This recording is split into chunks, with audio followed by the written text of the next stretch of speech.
कब है प्रदोष व्रत? अभी नोट करें इस दिन क्या खाएं और क्या नहीं। जाने डेट, महत्व और मुहूर्त। हिंदू धर्म में कई तरह के तीज त्योहार और व्रत का बड़ा महत्व होता है। प्रदोष व्रत भी इन्हीं में से एक है। इस व्रत में भगवान शिव और पार्वती माँ को पूजा जाता है।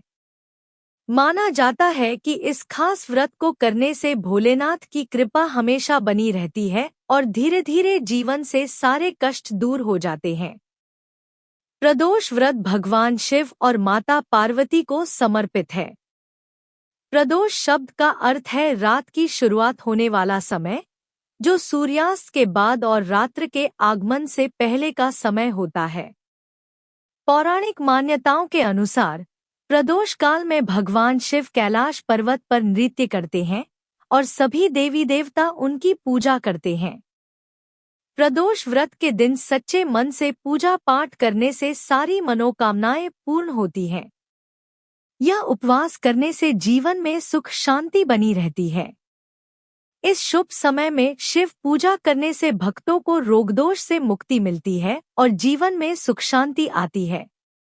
इस समय जो भी व्यक्ति सच्चे दिल से भगवान शिव की उपासना करते हैं तो उनकी सारी इच्छा पूरी होती है। विधि विधान के साथ इस व्रत को रखने से सुख समृद्धि भी आसानी से मिलती है। यह व्रत हर महीने 2 बार पड़ता है। एक व्रत कृष्ण पक्ष में रखते हैं तो दूसरे को शुक्ल पक्ष में। चलिए जानते हैं कि आखिर जून महीने में अब प्रदोष व्रत कब पड़ेगा। साथ ही प्रदोष व्रत की पूजा विधि को भी जानेंगे। कब है जून 2025 का आखिरी प्रदोष व्रत? हिंदू पंचांग के अनुसार आषाढ़ महीने के कृष्ण पक्ष की त्रयोदशी तिथि 23 जून को देर रात 01:21 पर शुरू होगी। वहीं इसकी समाप्ति 23 जून को रात 10:09 पर होगी। इस दिन प्रदोष काल की पूजा का महत्व है। ऐसे में 23 जून को आषाढ़ माह के कृष्ण पक्ष का अंतिम प्रदोष व्रत रखा जाएगा। इसके साथ ही भगवान शिव की पूजा के लिए शुभ मुहूर्त शाम 07:22 से लेकर 09:23 तक रहेगा। प्रदोष व्रत पूजा विधि। इस दिन सुबह जल्दी उठें और स्नान करें। इसके बाद भगवान शिव का ध्यान करते हुए व्रत का संकल्प लें। सूर्य देव को जल अर्पित करें। सुबह भगवान शिव की पूजा विधिवत करें। इसके बाद शाम के समय एक वेदी पर भगवान शिव और माता पार्वती की प्रतिमा स्थापित करें।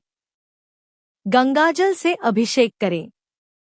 उन्हें बेलपत्र, धतूरा, भांग, शमी पत्र, सफेद चंदन, अक्षत, धूप, दीप, फल और मिठाई आदि चीजें चढ़ाएं। नमः शिवाय या श्री शिवाय नमस्तुभ्यं मंत्र का 108 बार जप करें। इसके बाद प्रदोष व्रत कथा का पाठ करें और शिव चालीसा का पाठ करें। फिर महिलाएं मां पार्वती का श्रृंगार करें। अंत में भगवान शिव और माता पार्वती की आरती करें। प्रदोष व्रत में क्या खाएं और क्या नहीं। प्रदोष काल में उपवास में सिर्फ हरे मूंग का सेवन करना चाहिए, क्योंकि हरा मूंग पृथ्वी तत्व है और मंदाग्नि को शांत रखता है। प्रदोष व्रत में लाल मिर्च, अन्न, चावल और सादा नमक नहीं खाना चाहिए। हालांकि आप पूर्ण उपवास या फलाहार भी कर सकते हैं।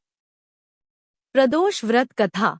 पद्म पुराण की एक कथा के अनुसार चंद्रदेव जब अपनी 27 पत्नियों में से सिर्फ एक रोहिणी से ही सबसे ज्यादा प्यार करते थे और बाकी 26 को उपेक्षित रखते थे, जिसके चलते उन्हें श्राप दे दिया था, जिसके चलते उन्हें कुष्ठ रोग हो गया था। ऐसे में अन्य देवताओं की सलाह पर उन्होंने शिवजी की आराधना की और जहां आराधना की वहीं पर एक शिवलिंग स्थापित किया। शिवजी ने प्रसन्न होकर उन्हें न केवल दर्शन दिए बल्कि उनका कुष्ठ रोग भी ठीक कर दिया। चंद्रदेव का एक नाम सोम भी है। उन्होंने भगवान शिव को ही अपना नाथस्वामी मानकर यहाँ तपस्या की थी, इसीलिए इस स्थान का नाम सोमनाथ हो गया। अगर आपको यह जानकारी पसंद आई हो तो हमारे चैनल को सब्सक्राइब करके वीडियो को लाइक जरूर करें। धन्यवाद।